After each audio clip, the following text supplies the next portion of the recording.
On behalf of the Consulate General of India in Hong Kong and Macau SCRs, I am delighted to welcome you all today for a truly fascinating exploration of cultural parallels. Today's event, titled Lord Hanuman and Sun Wukong, a comparative analysis from Indo-Chinese cultural traditions, is organized by the Consulate in support with ISKCON Hong Kong. By examining the two iconic figures, we aim to celebrate the deep-rooted cultural and spiritual connections that have bridged India and China for centuries. To commence the program, I would like to invite the Honorable Consul General of India, Shri Rajesh Naik, onto the stage to deliver the opening remarks. Sir.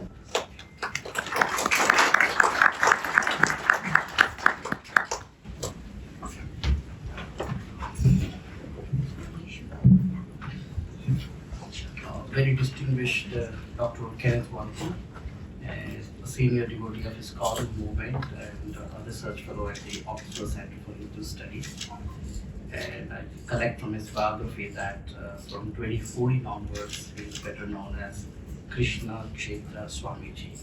Yes, he has renounced the worldliness and adopted sannyasi. And all the devotees from ISKCON, distinguished audience and ladies and gentlemen. I talk softly, somehow I'm more comfortable with me talking softly. Sun Wukong, I gather from Wikipedia that it is a literary and religious figure best known as one of the main characters in the 16th century Chinese novel Journey to the West. It was published during the Ming Dynasty and is widely attributed to Wu Chengye. I believe I'm pronouncing it correctly. Beyond this, I really don't know anything about Sun Wukong.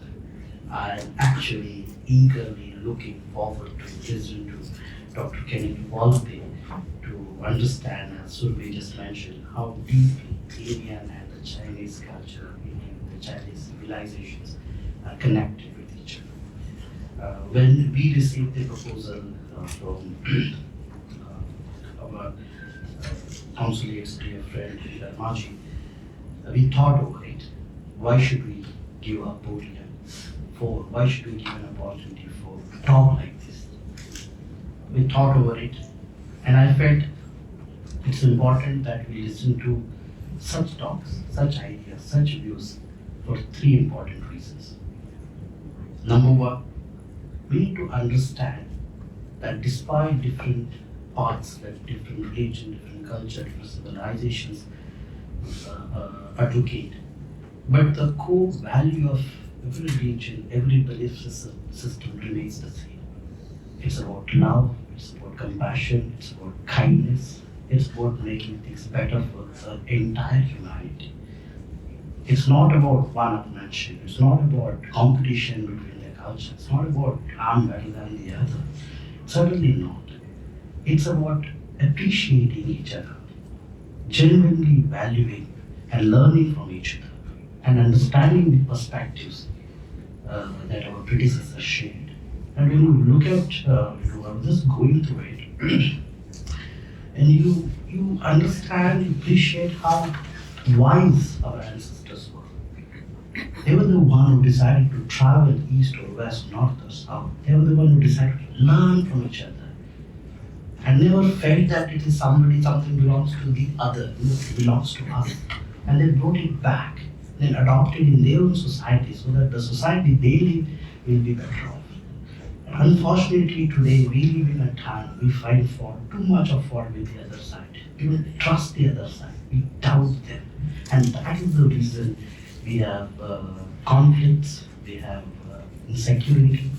Unfortunately, instead of culture of peace, we unfortunately creating a culture of violence. That's very, very sad.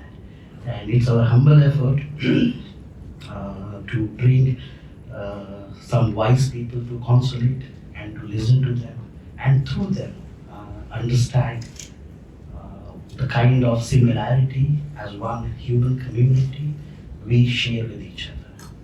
We are interested in that, and much like you, I'm very eager to listen to Dr. Kenneth Valpey and understand how deeply Chinese and Indian civilizations learn from each other, how deeply they exchange ideas, and how wise they were compared to our present time. Dr. Kenneth Valpey, thank you so much for accepting our invitation and taking effort to come to the consulate and address us on a very, very interesting topic. I'm very eager to listen to you. Once again, thank you all very much for joining us.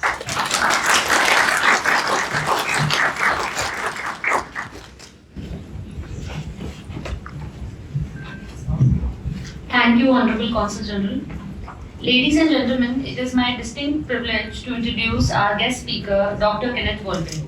As Honorable Consul General mentioned, Dr. Valpey is a senior devotee in ISKCON and a distinguished scholar who holds a PhD from the University of Oxford. He serves as a research fellow at the Oxford Centre for Hindu Studies and the Oxford Centre for Animal Ethics in the UK. A prolific author and educator, Dr. Valpey has taught at the University of Florida and Bhaktivedanta College in Belgium. He also shares a special connection with our host city, having taught courses on Indian religion and culture at the Chinese University of Hong Kong. We are honored to have him with us to delve into the fascinating narratives of Lord Hanuman and Sun Wukong. Ladies and gentlemen, please join me in welcoming Dr. Kenneth Valpey with a warm round of applause.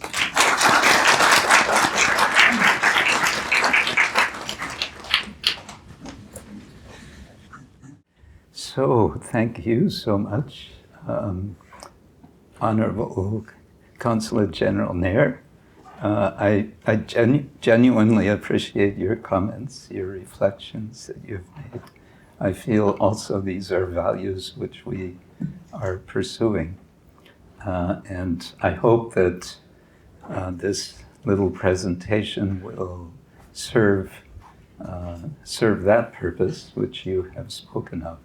I want to also thank Mr. and Mrs. Sharma for arranging, for bringing up this possibility to give this presentation.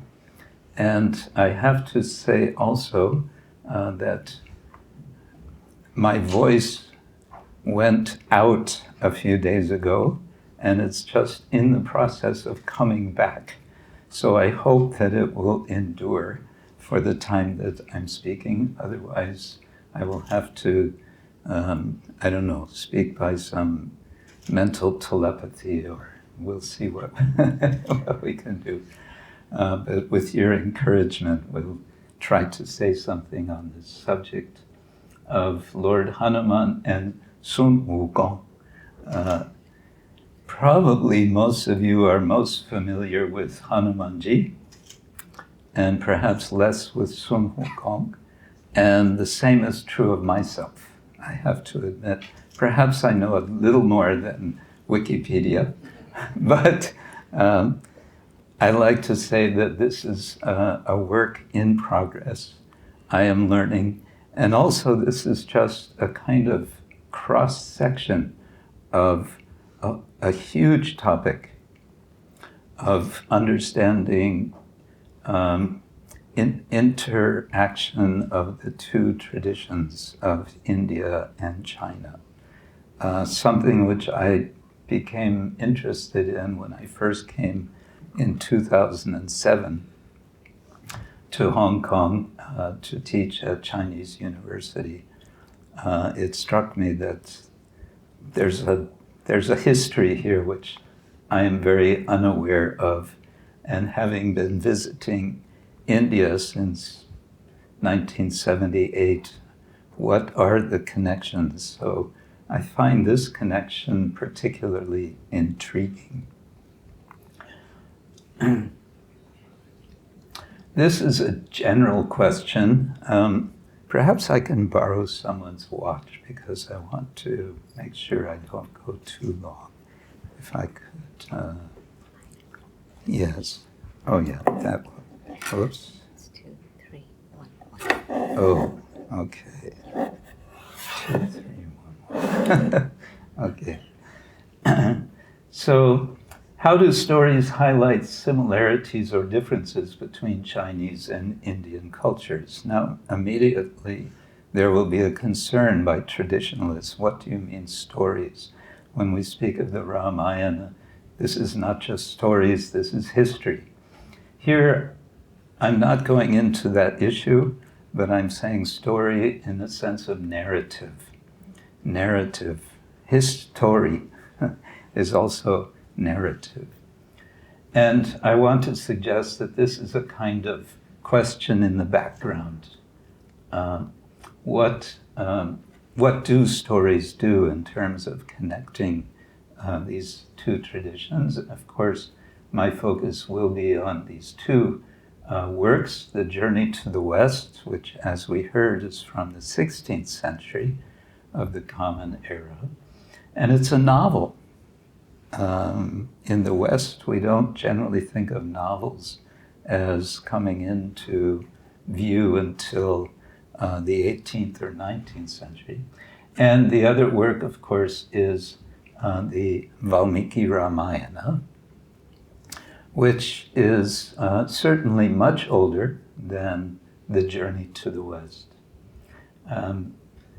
It is, well, from modern estimation of scholars, possibly from the 2nd century before the Common Era to the 2nd century after in the Common Era. The tradition will say it is much older, that it is from Treta Yuga, perhaps 1,000,000 years ago. The evidence or the existence of written text of the Ramayana, the earliest written text that we have of a complete Ramayana, is from a manuscript which is in the Newari script. And that particular manuscript is kept in Kathmandu. And that is from, if I remember correctly, also from the 8th century of the Common Era. Before that, we don't have written text of the Ramayana. I was also taking inspiration on this subject from the fact that in China, mainland China, in the city of Hangzhou, has been recently produced a computer game called Black Myth. Well, it says here Sun Wukong. It's actually Black Myth Wukong. This has become extremely popular worldwide. And you see on the right, there's a museum exhibition in Hong Kong, in Hangzhou. Extremely popular, showing all of the artwork from this particular game. And the game is focusing on this figure, Sun Wukong. So this is just to indicate the popularity of the Sun Wukong, the Chinese tradition. And of course, the Ramayana, most of you will know, continues to be ever so popular in so many forms, especially in India, but all over the world. In Southeast Asia, certainly, it's been said by one scholar that there are some 300 different versions of the Ramayana, 300 and counting, I would say, with popular media versions, in particular the film versions, which you may be more familiar with, some of you, than the written Valmiki Ramayana. This is a quote from the very popular historian William Dalrymple. He said, "In villages across South Asia, hundreds of people would gather around a single TV set to watch the gods and demons play out their destinies. In the noisiest and most bustling cities, trains, buses, and cars came to a sudden halt, and a strange hush fell over the bazaars. In Delhi, government meetings had to be rescheduled after the entire cabinet failed to turn up for an urgent briefing." This is referring to the showing, I believe it was 1987 or 89, for an entire year. It was shown. Basically, India shut down as the Ramayana was being performed, and there is a more recent edition. We can go back, of course, in history. This is a famous sculpture from the Ellore, the Kailas temple, which has been carved out of solid stone. This is from the 7th or 8th century. Kind of the narrative of the Ramayana in stone. And in case someone is not familiar with the story, I've given a very compact rundown. The divine hero, Prince Rama, we may want to say Lord Rama, soon after marrying Sita, is banished to the forest for 14 years. This is by the intrigue of his stepmother, Kaikeyi, to enable her son Bharata to rule the kingdom of Ayodhya. Rama and Sita, together with Rama's brother Lakshmana, have many adventures in the forest, and all described in the Ramayana. And at some point, Ravana, who is a Rakshasa, and a man-eating beast, or in English we might translate as a titan, king of Lanka, hears of Sita's beauty and decides he must have her. And so he schemes to abduct her. This has been portrayed in so many artworks.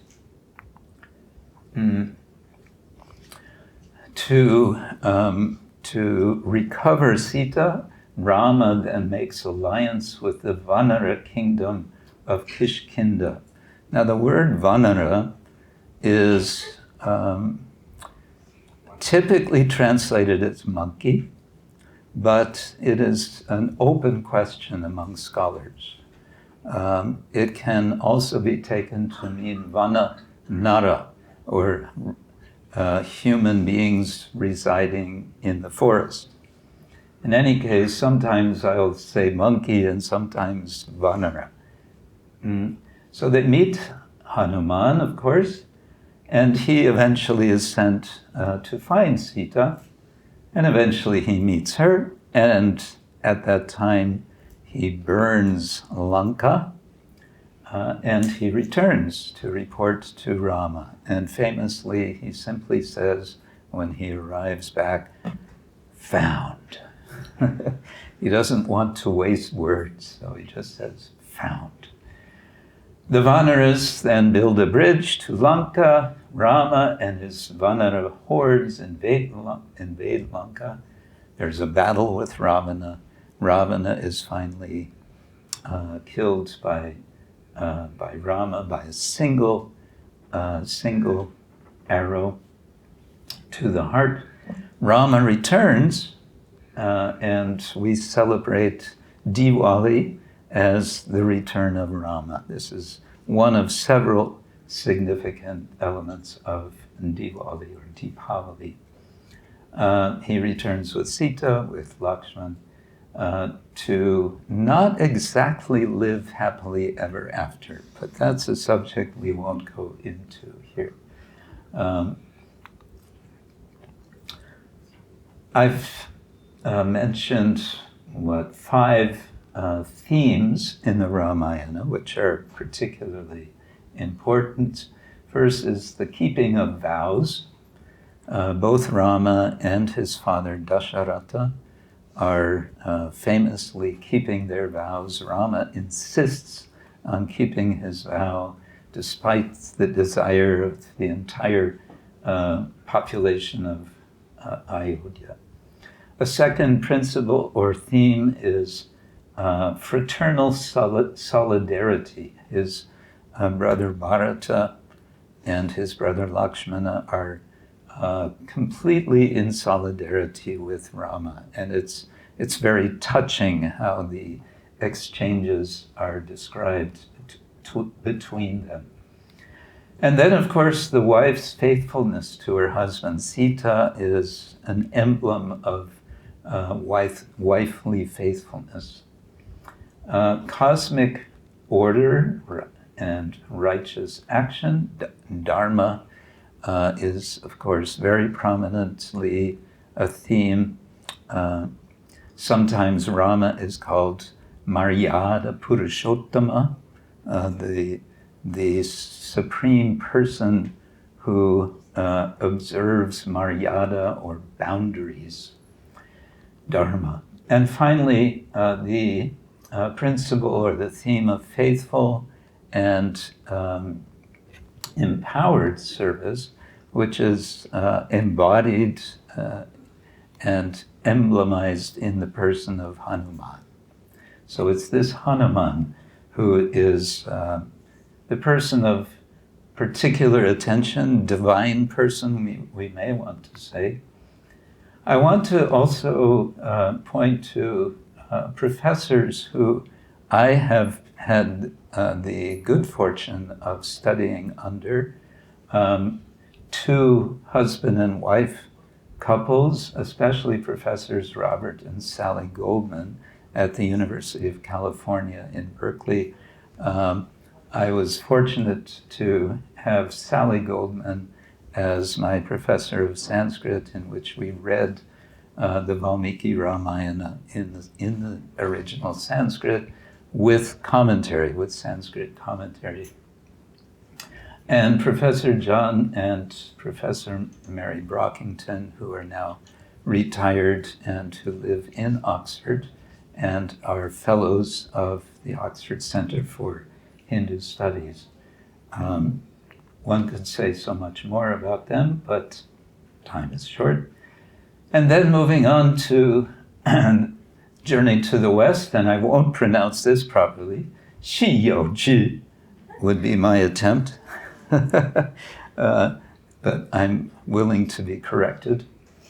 This again is a 16th century novel. It's attributed to a certain Wu Zheng-en, but the authorship is not certain.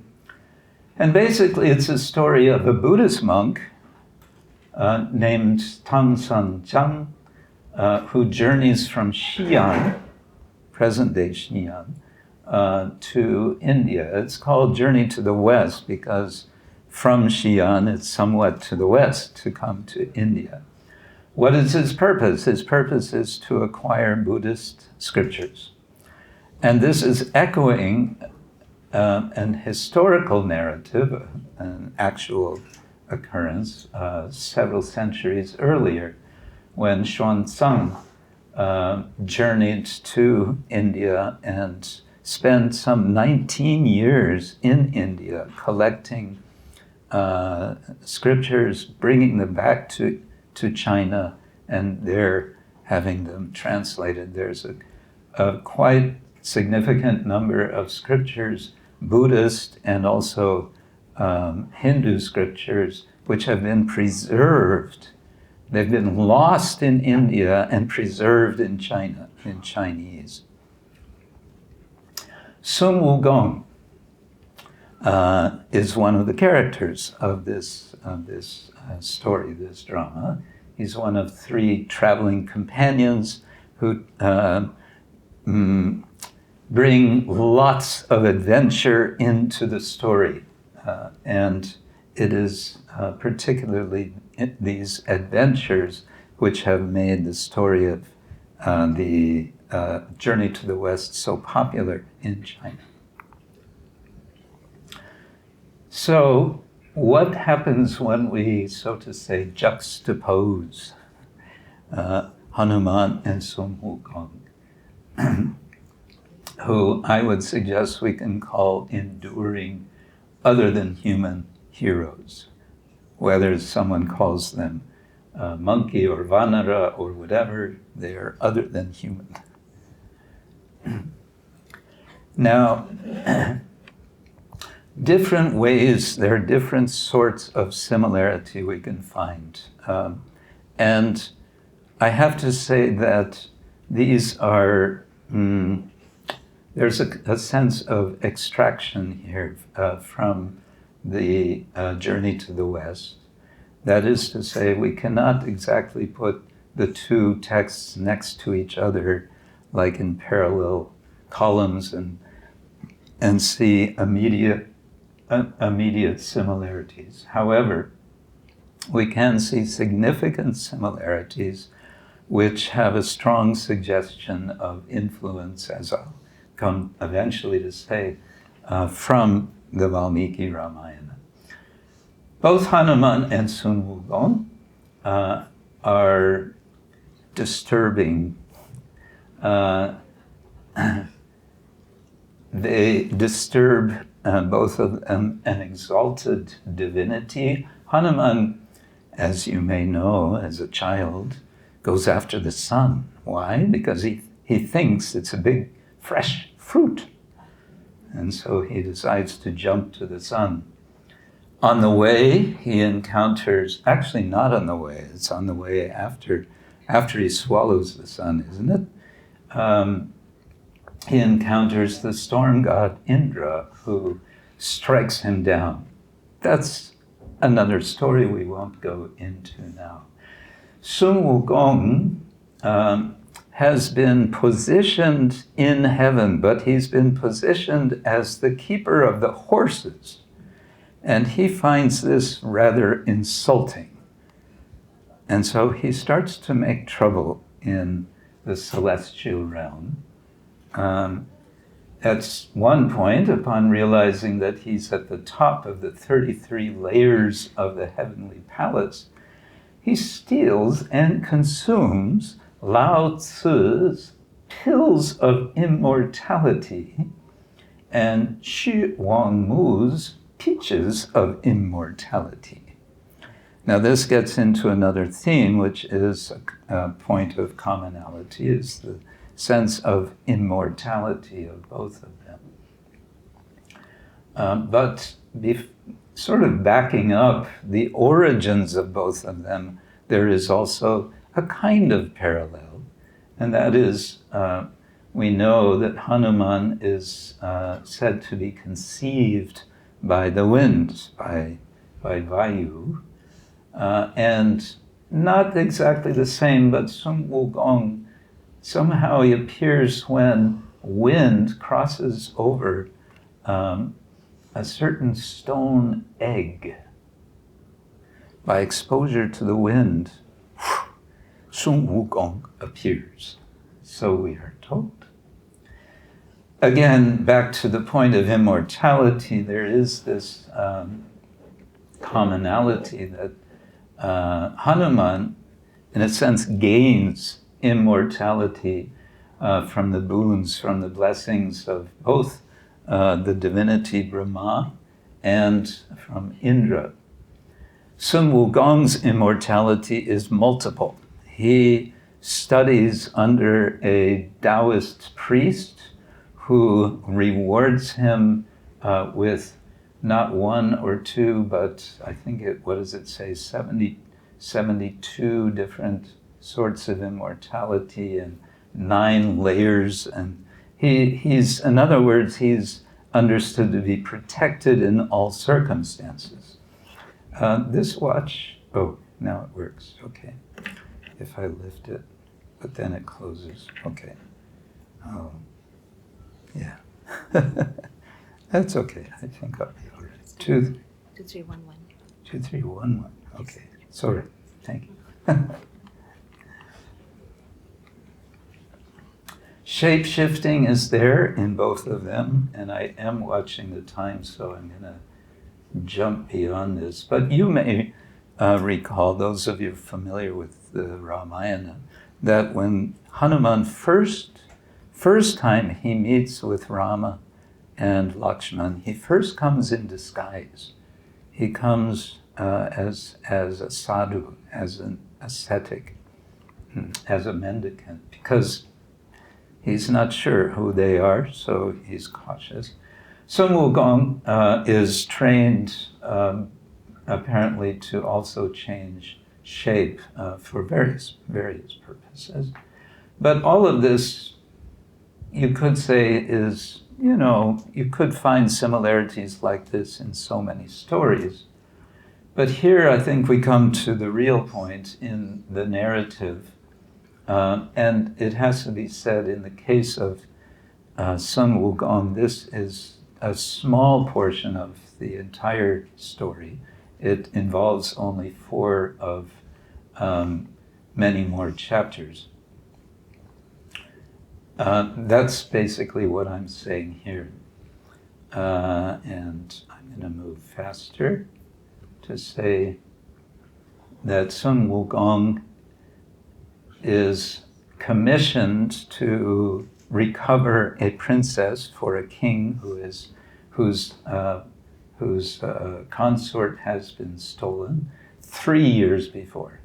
After entering the Scarlet Purple Kingdom, the pilgrims meet the deathly ill king. The king is deathly ill because he's feeling the absence of his wife. Sun Wukong determines his illness is that of paired birds separated from company. And Sun Wukong cures him with a decoction of his own making. And then the king explains that his consort was abducted 3 years prior. A similar idea is there in Valmiki Ramayana, in the lament, the heart sickness of Rama. And this is a quote from a translation from the Valmiki Ramayana, the unabridged edition. I am sick at heart and wretched at what has happened, Lakshman. My left eye is throbbing fitfully. Sita, no doubt, is gone. She has been carried off, or has set out on her own, or is dead. So this sense of lament and sickness is there in both. But then, in both the journey to the west, or first in the journey to the west, Sun Wukong, he rescues not 1, but 2 princesses. Both monkeys are given a token of recognition. Rama gives a ring engraved with his name, as you may know. The king gives Sun Wukong a pair of golden bracelets worn by the princess. The king could not bear the sight of those bracelets. Similarly, Rama says tears covered his face like mist covers the moon when he beholds Sita's ornaments left behind. So sort of touching moments are described. Similar descriptions of the palaces of the demons who have stolen the princesses, and the sightings of the princesses by Hanuman in the case of Sita and Sun Wukong in the case of the 2 princesses are quite similar, meeting them both in despondent moods. The chastity of both is also emphasized. Both women remain chaste during their captivity. And Sita says, again quoting the Valmiki Ramayana, I cherish my devotion to my husband above all else. Monkey, I would never willingly touch another's body even with my foot. And I believe she says this when Hanuman has offered to carry her back. She says, no way. I will not be touched. I will not touch in any way. So there's a similar idea in the journey to the west. In this case, the princess has some sort of divine robe which makes her protected from the demons so that he cannot touch her. Okay, and in both cases, after meeting with the princess, there's fire. In the case of Hanuman, he alights the entire Lanka And in the case of Sun Wukong, he also starts a fire in the demon's palace. Professor Victor Mayer, a scholar who does in particular comparative studies, has come to this conclusion, which I'll read in full. This entire lengthy episode in the Journey to the West resembles Hanuman's visit to Sita in Lanka so closely that the similarity cannot possibly be ascribed to chance, shared folkloric impulses, or any other explanation other than plain influence, whether direct or indirect. What we see here is nothing less than a whole series of intimately connected narrative details from the Ramayana that form the basis for 4 sequential chapters of the Journey to the West, specifically these chapters 68 through 71. So, yes, there are these similarities, but there are also differences. And I think it is only proper to acknowledge, to recognize the differences. Generally, I'm saying these are differences in mood. Hanuman readily subordinates himself to Rama and to Sita. In contrast, Sun Wukong is always a fighter. He's always a troublemaker, so much so that he needs to be controlled by a golden band which is put around his head, and which his master, he chants a mantra to tighten the band, which gives him such a headache that he has to stop whatever mischief he's making. Hanuman is, of course, devoted to Rama and Sita. He is, we can say, bound also, but he is bound by devotion, unlike Sun Wukong, who is bound by this band, and so on.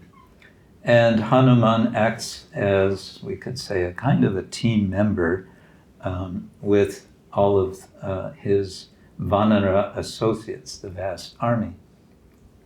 Sun Wukong, he gets, early in the story, he is imprisoned under a mountain, and as I said, he's bound with this golden band by Guan Yin.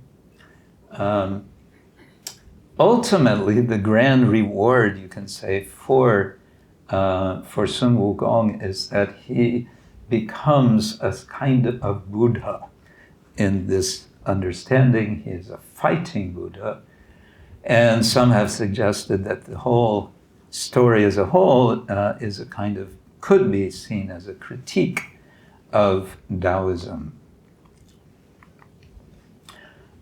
To end, I'll just, I found this on the internet, but I think it's helpful to see how specifically the Ramayana has journeyed all over Asia, East Asia, of course, South Asia, Southeast Asia, and it doesn't show any marks to Japan, but actually it's also present in Japan. And it's come to the West. There is a sort of animation film that came out some couple of decades ago called Sita Sings the Blues. An interesting rendition, so to say, from Sita's perspective. You can find it on the internet. But I think it's clear that the direction of influence is very much from south to north to east and to far east, from the especially the Valmiki Ramayana, but possibly other versions of the Ramayana. But it has to be also said that the book Journey to the West has other sorts of elements. It has, of course, Buddhist elements, Taoist elements, and so on. But it's a very interesting blending in which we find this personality Sun Wukong as, we might want to say, the Chinese Hanuman. So I will end there, and I guess we could see if anyone has question or comment. Do we have time? Yes. Yes. Thank you. Thank you very much for that. Such an insightful, like, very, very interesting. I just want to understand more. Should we move the microphones? So that, oh, you have a good. Thank you very much for a very insightful presentation. It's very exciting to know how deeply they are connected. Just want to know about when you mentioned Sun Wukong as a critique of Taoism. What exactly do you mean by that? I really want to know more of that. What sort of critique is being made against Taoism? That's an interesting question, which I would need to ask experts on, only to say that the sort of conclusion of the entire story, there is a strong emphasis on Buddhism, since the whole aim is to come to India to acquire Buddhist scriptures. And there is a lot of, in the beginning, in the early chapters of the Journey to the West, there is this interaction with a Buddhist master, but that's in the beginning. And it seems as if it's saying, well, yes, there is this Taoist presence, and there's something more. And for whoever the author may have been, Wu Chang'an of the Journey to the West, he seems to want to highlight Buddhism. How he wants to specifically criticize Taoism, that I'm sorry I can't say. Yes. According to our religion, we believe that Hanumanji is the only god still alive, and he roams around to protect the followers. And what about the Chinese monkey god? Whether he's still alive and moving around? Yeah, we believe in that. Yes. That No, he is the only in Kali Yuga. Right. He is the only god to protect the followers. Right. And I understand. what about the Chinese monkey god? As far as my understanding goes, again, I have to qualify that generally he's not taken to be an actual divinity living as you may understand Hanuman to be. Rather, he's a fictional character in a fictional story, which is rendered as a kind of historical fiction, a historical novel. The history, as I mentioned in the beginning, is that in the 7th or 8th century, this one Buddhist monk did go from China to India, but in that history there's no mention of a Sun Wukong and all such adventures. He comes in the story which comes later, and I suppose you'd have to interview people in Chinese villages to see, do they take him to be a real personality existing today? I don't know. He's very much alive in Chinese video games. He's very much alive in the Chinese video game in that sense, yes. Yes. So my question is, as Hanumanji is worshipped as a god in India, the same way he is worshipped in China? Well, the same, similar question. I don't think so. I don't think he's worshipped as we would see. Hanuman, as most of you know, there are shrines to Hanuman everywhere around India. And I'll never forget observing one humble gentleman. This was in Puri, in Odisha, several years ago. It was a a shrine on the street of Hanuman. And I couldn't help but just stop and watch this man. He was sitting next to Hanuman, and he had flowers, and he was talking to Hanuman. And now and then he would offer a flower. And then he was gesturing, he was having a real conversation with Hanuman. And it went on for half an hour. He had something he had to discuss with Hanuman, and now and then he would offer him a flower. And that always struck me that, yes, that's worship. That's none of this just formal, going through the motions. He was from his heart, he was speaking. Thanks for the information. It was very insightful. Most Hindu deities have a physical aspect, but also a symbolic aspect. There's a lot of symbolism associated. With Hanuman as well, there is the whole physical aspect of him being very strong, being able to fly, Yes. try to eat the sun and all of that. An expert Sanskritist. Absolutely. But there is also, there are a number of studies, I think, which is to explore the symbolism of Hanuman. Which is to say he was, and in the South Indian Dvaita Vedanta, right, he's actually explored most as Pranadevu, which means the prana that we all have, the life breath. So he's a representation of that, it's considered. So that's, I think, the symbolism of Hanuman. Any thoughts on that, or did you come across that in your studies? In the Chinese tradition? Yeah, maybe in the Chinese tradition. You're asking good questions, all of you, and you're just exposing my ignorance. Next life, maybe I will learn Putonghua, and then I can really study this properly. But symbolism, we'd have to ask an expert again. As I said, this is a work in progress for me, and I've just been kind of scratching the surface. But of course, it's not that Chinese philosophy and religious traditions are not very deep in their development of different sorts of symbolic representation and so on. Whether they apply any of that specifically to Sun Wukong, I wouldn't be able to say. No, I don't want to guess.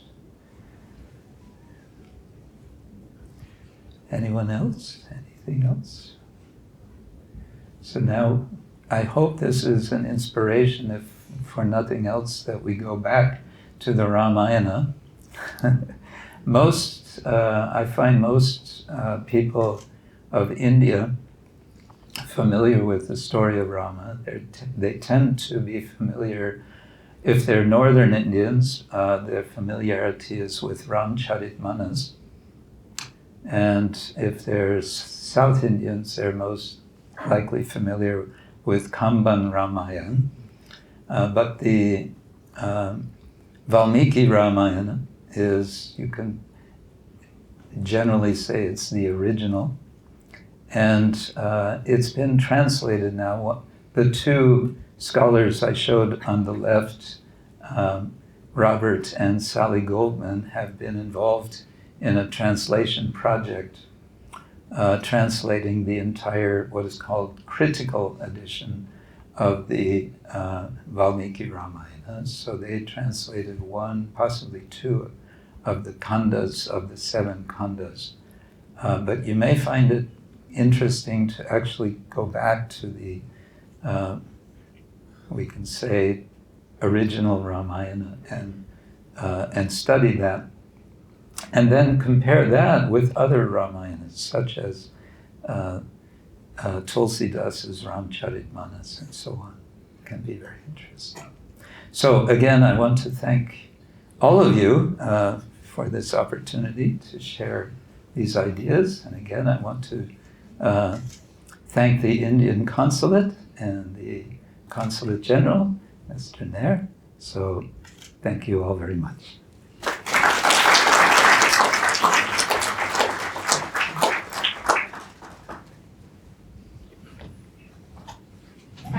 Dr. Valpey for such an enlightening and insightful presentation. I think we all are coming with some more knowledge after the end of the presentation. I would now like to invite the Honorable Consul General on stage to kindly present a token of appreciation to Dr. Valpey. Dr. Valpey, please join us on the stage. Oh, okay.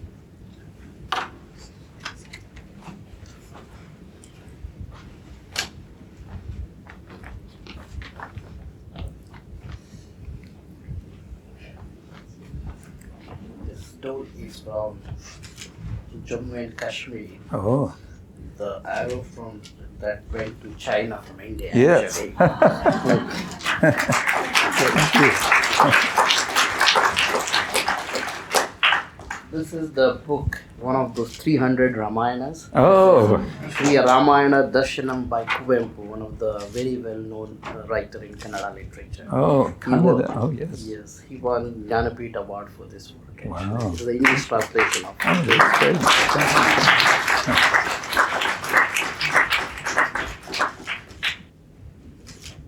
Thank you. Thank you. It's a very thoughtful gift.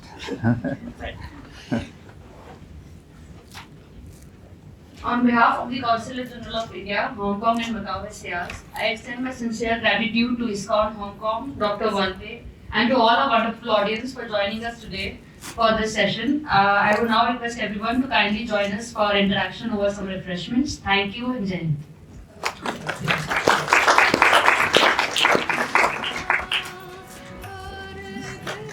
So,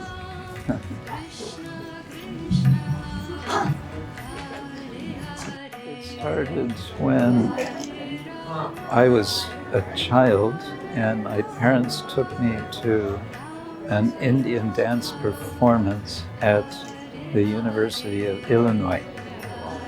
I was maybe 10 or 12 years old, and I remember seeing this dance. I guess it was Bharatanatyam, but what I still remember from it, how the performer was spending most of the time focusing on facial gestures. It wasn't so much moving around the stage, but it was very subtle facial gestures, and it was some kind of Indian festival, I guess. And something about that stuck with me, and I guess I felt like I need to find out more about this culture. Yeah. When I was at University of California in Berkeley, I saw the Krishna devotees on the street. They were singing, and something intrigued me. What are they all about? And then I was exposed to the Yoga Sutras of Patanjali, and then Bhagavad Gita, and then it was just a few steps from there. We're being filmed.